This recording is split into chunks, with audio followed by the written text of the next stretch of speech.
एक बार की बात है, एक गांव में एक किसान और उसकी पत्नी रहा करते थे। उनकी एक बेटी भी थी जिसका नाम रोशनी था। वे बहुत गरीब थे, उनके पास इतना भी धन नहीं था कि वे एक दिन का खाना ला सके। एक दिन उसकी पत्नी उससे कहती है, घर में एक अन्न का दाना भी नहीं है। मैं यह कह रही थी कि तुम कोई काम धंधा ही ढूंढ लो जिससे कुछ पैसे मिले और हमारा घर चल सके। तुम ठीक कहती हो भाग्यवान, मैं बाहर जाकर कुछ काम ही ढूंढता हूँ। जब वह जा रहा था तभी उसका दोस्त रामू उसको मिला। क्या हुआ श्यामू, इतने उदास क्यों हो? क्या बताऊँ रामू, मेरे घर में एक अन्न का दाना भी नहीं है। बस वही काम देखने के लिए निकला था। अच्छा तो ये बात है। तुम एक काम करो, तुम सेठ के पास जाओ, वे सबकी मदद करते हैं, वे तुम्हारी भी करेंगे। क्या सच में? ठीक है भाई, मैं उन्हीं के यहाँ काम के लिए जाऊँगा। सेठ बहुत जल्दी खुश और बहुत जल्दी गुस्सा हो जाता था। दुर्भाग्य से उस दिन सेठ का कारोबार में 1 लाख का नुकसान हो जाता है। तभी वहाँ पे श्यामू आता है। राम राम सेठ जी। राम राम राम राम। भैया तुम कौन हो? मैं तो तुम्हें नहीं जानता।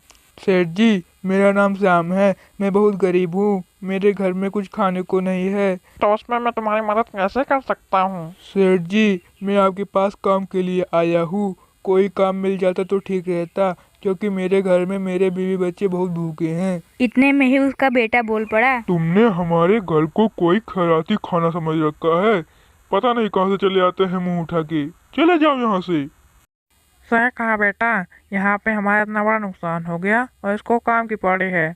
मैं तुम गरीब लोगों को अच्छे तरीके से जानता हूँ। काम के बहाने घर में चोरी करते हो और पैसे लेकर भाग जाते हो। श्यामू बेचारा इतना डांट फटकार सुनने के बाद उदास मन से वहाँ से चला जाता है।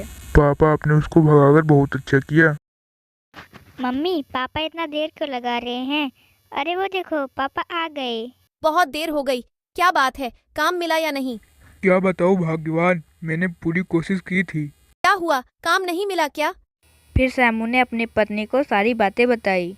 कोई बात नहीं, हम गरीब हैं ना, इसलिए हमें सब लात मारते हैं। मैं बहुत थक गया हूँ, इसलिए मैं आराम करने जा रहा हूँ। वैसे भी बहुत रात हो गई है। ठीक है जी, आप आराम कर लीजिए। दूसरे दिन सुबह के समय बारिश हो रही थी।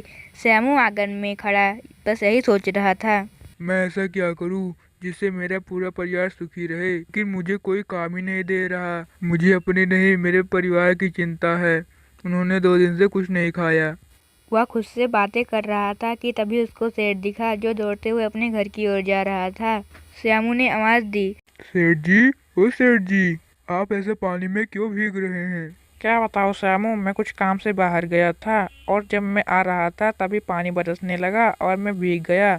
सेठ जी, आप मेरे घर में चलिए। नहीं नहीं, मैं यहाँ पे ठीक हूँ। बारिश थम जाने के बाद मैं यहाँ से चला जाऊँगा। नहीं सेठ जी, आप यहाँ पे रहोगे तो बीमार हो जाओगे। आप मेरे घर मेरे साथ चलिए। सेठ को बहुत शर्मिंदगी महसूस हो रही थी। फिर वह अंदर गया और उसने देखा, माँ, मुझे बहुत तेजी से भूख लगी है। मैंने कल से कुछ नहीं खाया। बेटी, भूख तो मुझे भी लगी है। तेरे पापा कोई ना कोई काम जरूर ढूंढ लेंगे। अरे सेठ जी, आप। फिर श्यामू ने अपनी पत्नी से सारी बातें बताई। सेठ जी, आप बारिश के थम जाने तक मेरे घर में रहिए। श्यामू मुझे माफ़ कर दो। श्यामू, कल से तुम मेरे घर पे काम करने के लिए आ जाना। मैं तुम्हें काम के बदले पैसे दूंगा। ठीक है सेठ जी। और तब से रामू का पूरा परिवार खुशी खुशी रहने लगा। दोस्तों, इस कहानी से हमें यही सीख मिलती है कि हमें अपने परेशानियों से भागना नहीं चाहिए, बल्कि उनका डटकर सामना करना चाहिए।